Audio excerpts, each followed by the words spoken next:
Confused waiter. एक गांव में सभी लोग आलसी थे। वे लोग बिल्कुल भी काम नहीं करते थे और जंगल में फल तोड़कर और बेचकर ही अपना गुजारा करते थे। एक दिन उस गांव में एक अधिकारी आया। अधिकारी ने गांव वालों से कहा, देखिए, आलस की भी एक हद होती है। खाने के लिए कुछ भी नहीं है तो कैसे चलेगा? अभी भी सुधर जाओ। ऐसा कहते ही उस गांव के एक आदमी ने कहा, अरे देखो बाबू, तुम कुछ भी कहो, हम इस गांव में शुरू से ही इसी तरीके से फॉलो कर रहे हैं। तुम भी हमारे जैसे बन जाओ, बहुत अच्छा रहेगा। ऐसा कहते ही अधिकारी ने कहा, बहुत बढ़िया। अरे भाई, लगता है तुम सब मिलकर मेरी नौकरी खाने के लिए देख रहे हो। तुम्हें और तुम्हारे गांव को नमस्कार रे भाई। ऐसा कहकर वो वहां से चला गया। ऐसे ही रहते हुए उस गांव के पास एक पहाड़ी पर एक गुफा थी। एक दिन एक बिजनेसमैन रोहित, जो रास्ते से गुजर रहा था, अपनी कार को रोककर उस गुफा को ध्यान से देखने लगा। उन्होंने उस गुफा में होटल खोलने की परमिशन के लिए अधिकारी से मुलाकात की। रोहित का आइडिया सुनकर अधिकारी ने कहा, अरे सर, आपको पता नहीं क्या, यहाँ पर आसपास में इंसान नहीं मिलते हैं।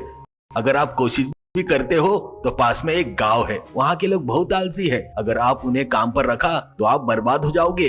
ऐसा कहता है। रोहित ने कहा, सर, मुझे ये गुफा बहुत पसंद है सर, क्योंकि मनुष्य का पहला घर ये गुफा ही थी ना। ऐसे गुफाओं से ही हम बड़ी बिल्डिंग तक पहुँचे हैं। ऐसी गुफा में होटल खोलने का मेरा बहुत पहले से सपना था। इतने दिनों के बाद हाईवे के पास मुझे एक जगह मिली। लोगों की चिंता आप छोड़ दो सर, आप बस मुझे परमिशन दिला दीजिए। ऐसा कहा। कुछ दिनों बाद उस गुफा में एक होटल बनकर तैयार हो गया। एक अच्छे शेफ को बुलाया और मेनू में तरह तरह के व्यंजन बनाकर रखे। हाईवे के नजदीक होने के कारण ग्राहक भी अच्छी संख्या में आते थे। कुछ दिनों बाद जंगल पास में होने के कारण मच्छरों के काटने से काम वाले को बुखार आ गया और तो कुछ लोग काम छोड़कर चले गए। इससे रोहित को कुछ समझ में नहीं आया कि अब क्या करे। फिर उसने उस आलसी गांव के बारे में जानकर वहां जाकर लोगों से वेटर की नौकरी के लिए पूछा। इससे गांव के एक आदमी ने कहा, कौन हो जी आप? इस बीच हमारे गांव आकर हमें तंग कर रहे हो। जंगल के जानवर क्या करते हैं हम भी वही करते हैं। अगर दोबारा आए तो ठीक नहीं होगा। ऐसा कहा। इस पर रोहित मन में सोचा, अरे ये कैसे लोग हैं? नौकरी दे रहा हूँ तो मना कर रहे हैं। आखिर में मारने और लड़ने के लिए भी आलस कर रहे हैं। ऐसा सोचकर वहां से चला गया।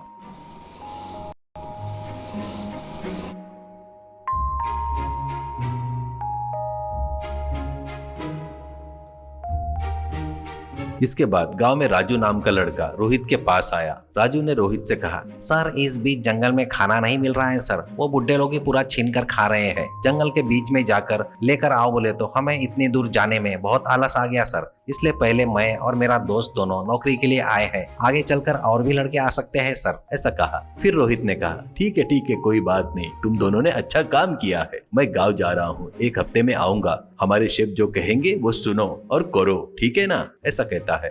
राजू और डम्बो दोनों होटल में शामिल हो गए और बहुत आलस से काम करना शुरू कर दिया। कोई ऑर्डर देते तो उसे बहुत देर से ले जाकर देते थे। एक ग्राहक को डिलीवरी देने के बाद पैर में दर्द है कहकर 1 घंटे तक पास के बेंच में बैठकर रहते थे। उन्हें देखकर कभी कभी शेफ ही ले जाकर ऑर्डर डिलीवरी देता था। एक दिन भानु नाम का बिरयानी लवर आया और बिरयानी ऑर्डर की। उसे देखकर राजू ने कहा, सर, आप हमेशा बिरयानी ही क्यों ऑर्डर करते हो? आपके पैरों में दर्द नहीं होता क्या? जीभ कट जाएगी ना सर। हमारे गांव में तो फ्रेश फ्रूट ही खाते हैं। क्या खीरा और ककड़ी गाजर लेकर आऊं क्या सर? या जो अभी खाकर गए हैं ना, उनके पेट में बचा हुआ सब लेकर आओ क्या सर? ऐसा कहता है। भानु ने कहा, अरे कौन है रे तू? आलस का भंडार लग रहा है। पैरों में दर्द हो रहा है क्या? पागल जैसी बातें मत कर, सीधा जाकर बिरयानी लेकर आ।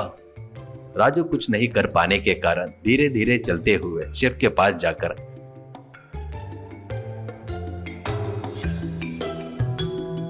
एक बिरयानी दे दे भाई का ऑर्डर दिया। शेफ ने बिरयानी तैयार करके उसे दे दी और जाने को कहा। अब उस बिरयानी को लेकर राजू धीरे धीरे आया, पर भानु के टेबल पर न जाकर उसके सामने वाले टेबल पर बिरयानी रखकर उस टेबल पर बैठ गया और भानु की ओर देख रहा था। काफी देर हो गई पर बिरयानी नहीं आई तो भानु उठकर राजू के टेबल पर आया।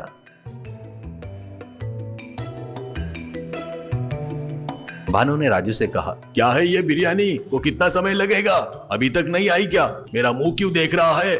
ऐसा कहते ही राजू ने कहा, यही तो है आपकी बिरयानी सर। आपके टेबल तक आने से पहले पैरों में दर्द हो गया सर, तो बैठ गया हूँ। आधा घंटा और रोकिए सर, लाकर वहाँ रख देता हूँ। ऐसा कहता है तो भानु, ये क्या अत्याचार है, तुम्हारे जैसे लोगों को मैंने कहीं नहीं देखा, इस टेबल से उस टेबल तक आने के लिए आधा घंटा लगा दिया। ऐसा बोलकर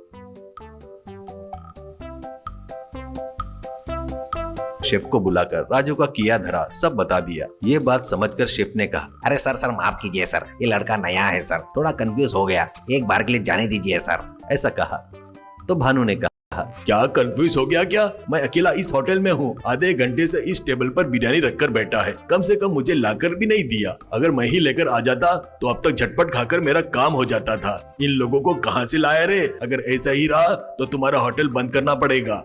ऐसा कहकर राजू के टेबल पर ही बिरयानी खाकर चला गया।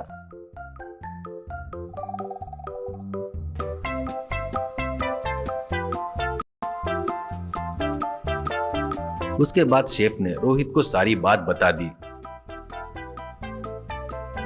तो फिर रोहित आकर राजू